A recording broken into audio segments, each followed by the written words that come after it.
अस्सलाम वालेकुम जनाब, की हाल है? खैर है, ठीक हो? हकीम मियां हसन तुहाडी खिदमत च हाज़िर है। एक बूटी अज मैं पट के लियांदी है, ये चंद एक नुस्खा जात ने, मुजरबात ने। इनू बकुन बूटी आखदे ने। इसकी पहचान कर लो, मफरूश बूटी होंदी है बकुन बूटी, और नमी वाली जगह ते ज़्यादातर पाई जाती है।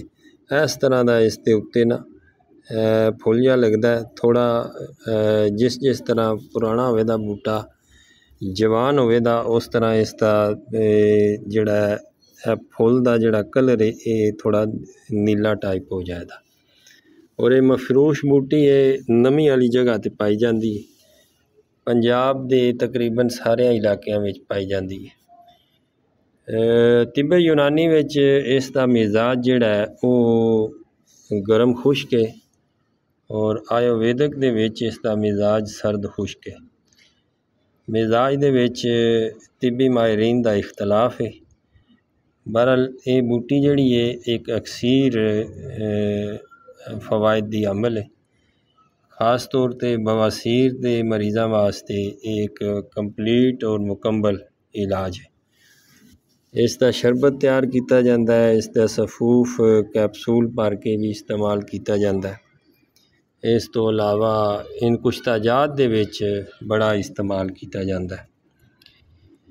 5 ग्राम इसके पत्ते लैके ते 7 अदद मरच काली दे दाने, काली मरच दे 7 अदद दाने, 5 ग्राम इसके पत्ते लैके इन्हों खरल करके अद्धा कप पानी पा के उन्होंने छान लेना है। उसनू कप दे विच उसनू छन्नी विच छान के इनू नरीने पेट पियाना है। जिस बंदे नू नकसीर का मसला होवे, खूनी बवासीर का मसला होवे, पेशाब की बंदिश का मसला होवे, पेशाब दे विच रुकावट का मसला होवे, वो इंशाअल्लाह 4-5 खुराकां विच ये बूटी नाल बंदा ठीक हो जाएगा।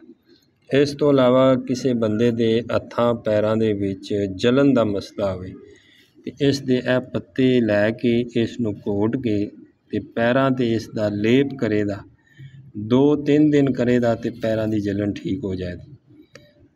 उस तो अलावा इस दे विच फौलाद की काफ़ी मिकदार होंदी है।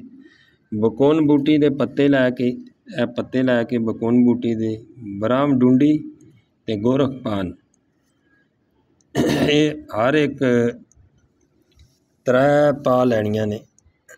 हर एक पा लैके इन्हां त्रवां दा वजन 3 पा टोटल करना है। और 3 किलो पानी दे विच जोश दे के जिस टाइम पानी 2 किलो रह जाए, 2 किलो जिस टाइम इसका पानी रह जाए तो उस टाइम जनाब उन्होंने छान लेना, छान के तो उस दे विच चीनी मिला के तो उसका कवाम कर लेना। मार्केट दे विच अच्छे तो अच्छा जिहड़ा शरबत फौलाद मिलता है उस दे नालों ये अच्छा काम करेगा, बेहतरीन काम करेगा। खून की कमी नू ठीक करेगा, मफरा कल्ब भी है। खून की जिहड़ी मिकदार है HB की मिकदार की कमी के मरीज़ जिहड़े ने, औरत होवे मर्द होवे, उन्होंने तुसी बिला झिझक यूज़ करवा सकते हो। इस तो अलावा कीमियागार इसनू यूज़ करते हैं। इसका पानी कढ़ के जिस्त नू अगर 105 बजावे जिस्त नू इस दे पानी दे विच दिते जान तो जिस्त कायम हो जाती। खूबसूरत हदीद लैके उसनू बारीक पीस के ते बकुन बूटी दे पानी विच 8 घंटे खरल करके ओदियां मोटियां मोटियां गोलियां बना लो ते 10 किलो की अग देवो ते ओ कुश्ता खूबसूरत हदीद नफीस तरीन तैयार होवेगा ज़ोफ़े जिगर वास्ते ते यरकान दे मरीज़ां वास्ते। एक रत्ती उसकी खुराक है मस्का दे नाल, यानी मक्खन दे नाल तुसां देनी।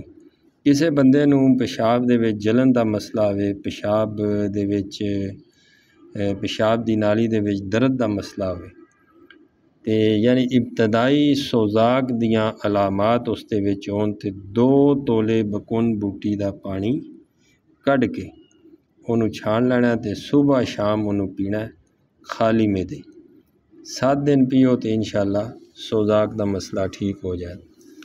इस तो अलावा भी इसके बड़े अक्सीर फवायद ने। अगर इस बूटी का ਤੁਸੀਂ ਲੇਪ ਕਰਦੇ ਹੋ ਸਿਰ ਦੇ ਉੱਤੇ, ਪੀਣਾ ਨਹੀਂ ਚਾਹੁੰਦੇ, ਤੇ ਉਸ ਦੇ ਨਾਲ ਵੀ ਨਕਸੀਰ ਜਿਹੜੀ ਹੈ ਉਹ ਫੁੱਟਣਾ ਜਿਹੜੀ ਹੈ ਬੱਚਿਆਂ ਦੇ ਵਿੱਚ, ਖਾਸ ਤੌਰ 'ਤੇ ਔਰਤਾਂ ਦੇ ਵਿੱਚ, ਜਵਾਨ ਬੱਚਿਆਂ ਦੇ ਵਿੱਚ ਇਹ ਮਸਲਾ ਨਕਸੀਰ ਦਾ ਆਮ ਹੁੰਦਾ। ਤੇ ਇਸ ਬੂਟੀ ਦਾ ਲੇਪ ਕਰੋ ਦੇ 2-3 ਦਫਾ ਲੇਪ ਕਰੋ ਦੇ ਤੇ ਨਕਸੀਰ ਆना ਬੰਦ ਹੋ ਜਾती। बहुत शुक्रिया।